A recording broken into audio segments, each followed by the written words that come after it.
He kōna ipurangi tēnei nā te reo irirangi o Aotearoa.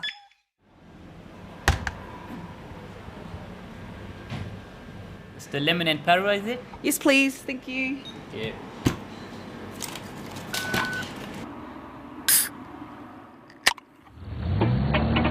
It ain't famous for its Grand Prix. The TV ads from the early 90s said it perfectly. Today, Paeroa is still world famous, mostly for the fizzy drink. And when you drive there, the 7-metre LMP bottle greets you at the eastern entrance to the town. It's the best little town in the middle of everywhere. That's a snappy catchphrase I saw online. But it's also well known for its antiques. You know, this stuff is 40 years old on average and it's still in that good a condition. And people love that about it, the fact that they might have eaten off it when they were kids. It's an interesting array of eclectic shops, and Paeroa is a place that you need to explore. And Paeroa is part of a longer name, something with a bit more meaning than its famous drink.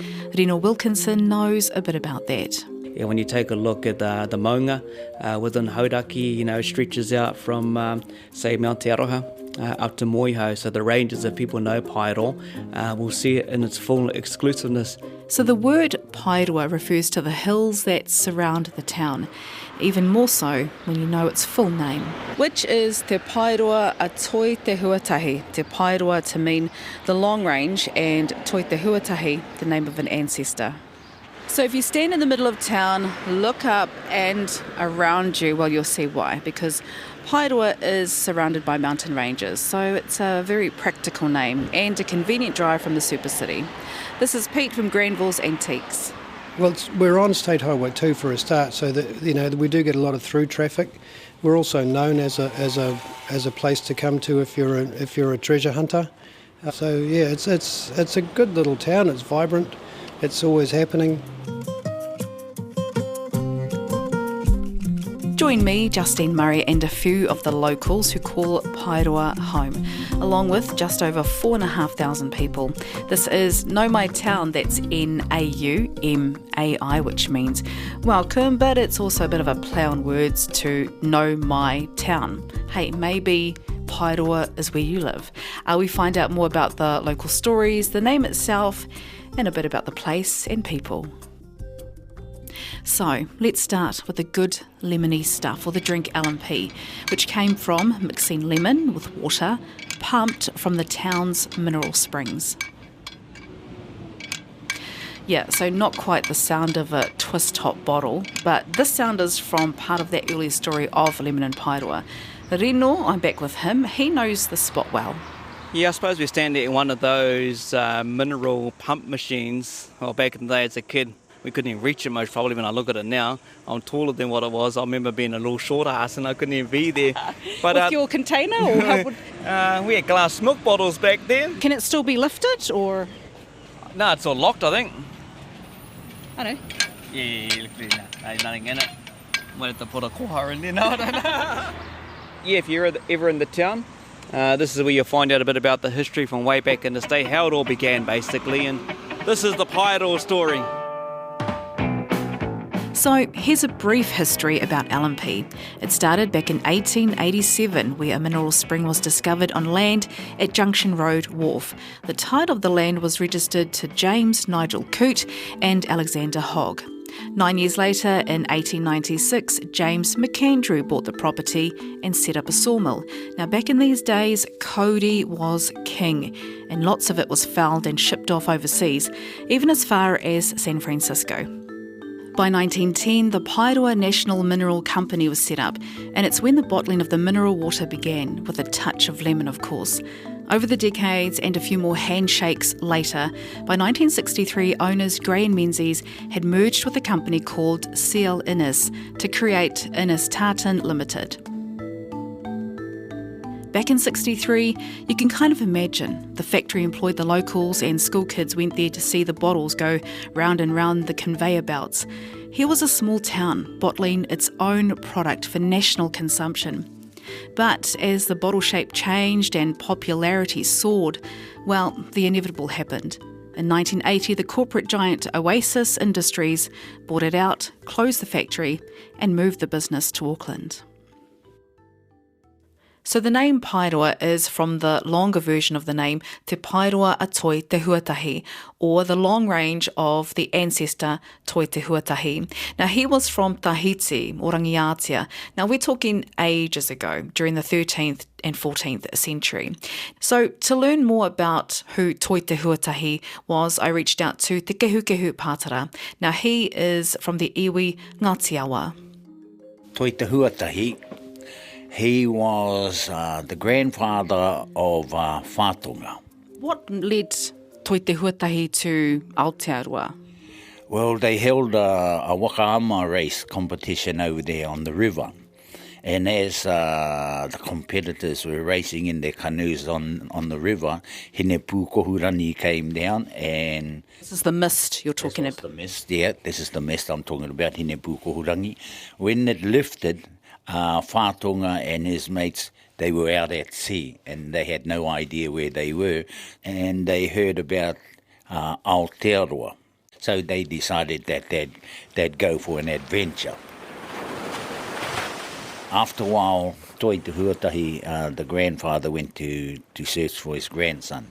The first place he saw when he got across here was the white snow on top of Taranaki. And then he moved. He carried on to search for his son Whātonga, and that's when he came down the east coast, Te Tairāwhiti.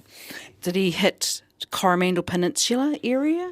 Oh, he would have hit all those areas, Moiho. When they stopped at different places, they named certain places after those people. So Te Paeroa Toi Te Huatahi, the long range of Toi Te Huatahi, is a name that signifies that he was passing through the area. Yes, and he would have named that area there. Probably it could even be the Kaimai Ranges, Pai Maunga Kaimai, and probably back in that time, that would have been the name of that mountain range, Te Paeroa or Toi Te Huatahi.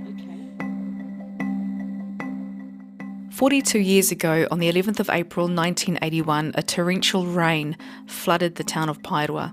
Homes were destroyed and 2,000 people were evacuated. The Ohenemuri River flooded the town of Waikino about 13 k's down the road.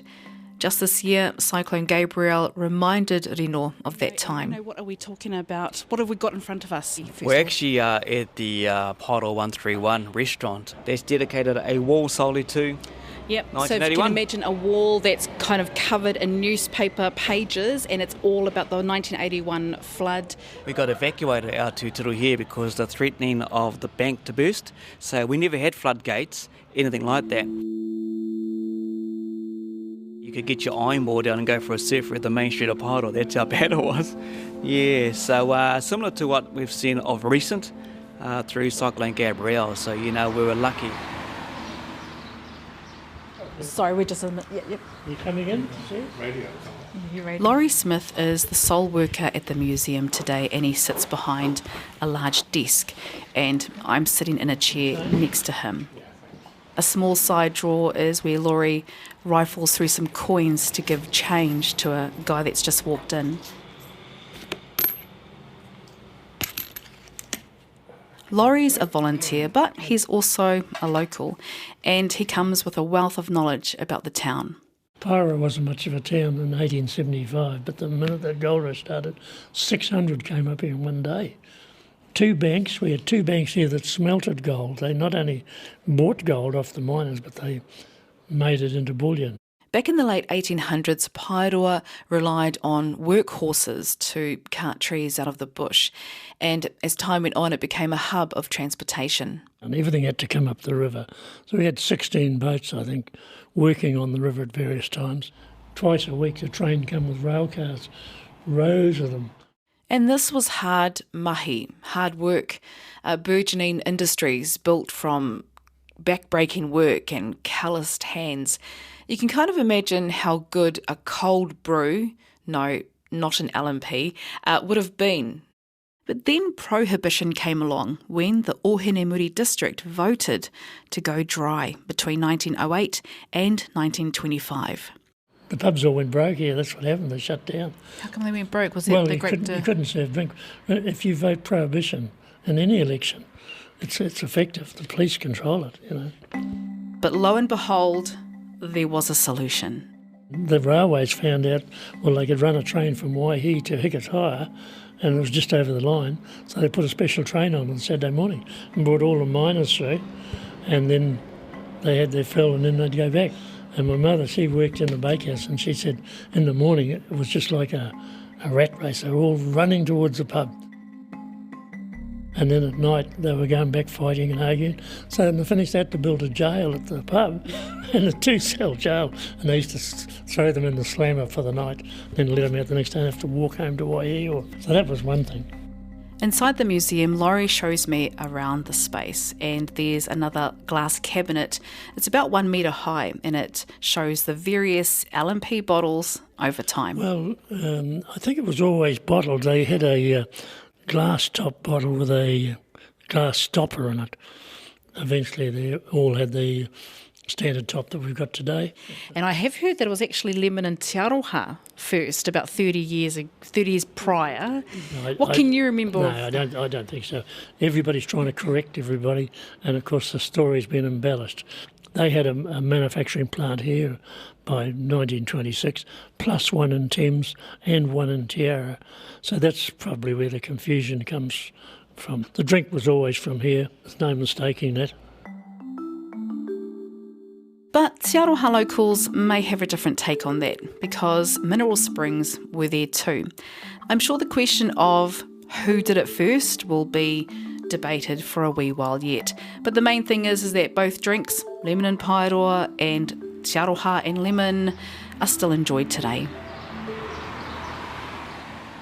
Paeroa is one of those towns where you'd stop for a cup of tea and maybe move on, but stay for a bit to find out more. As I walk down the main street, I notice a large space, kind of looks like a lounge area. There's a fridge with milk and basic food supplies on the shelves. Selena stops for a chat. Pātaka Kai is a food bank for people to come in and take what they need and give what they can. No judgment, no discrimination. Anybody can come in. Do you live in Paeroa? I'm from Thames, but I travel to Paeroa every day for mahi. Lots of people do that. Like the ladies down the road, Te Aroha based. Well, then what do you love about this town, Paeroa? The people. The people, their generosity, their humbleness. Ka pai. Paeroa, or the longer name Te Paeroa a Toi Te Huatahi, located in the Hauraki district. Population 4,630, according to the last census. The best little town in the middle of everywhere. Nei rā te mihi mai o hā kia koutou. Thanks for listening to Nau Mai Town, written and presented by me, Justine Murray. Executive producer Tim Watkin, engineered by Phil Benge. Thanks to Rino Wilkinson, Kehu Pātara and Laurie Smith. Follow Nau Mai Town, that's Naumai, on Apple Podcasts, Spotify, iHeartRadio or any good podcasting app.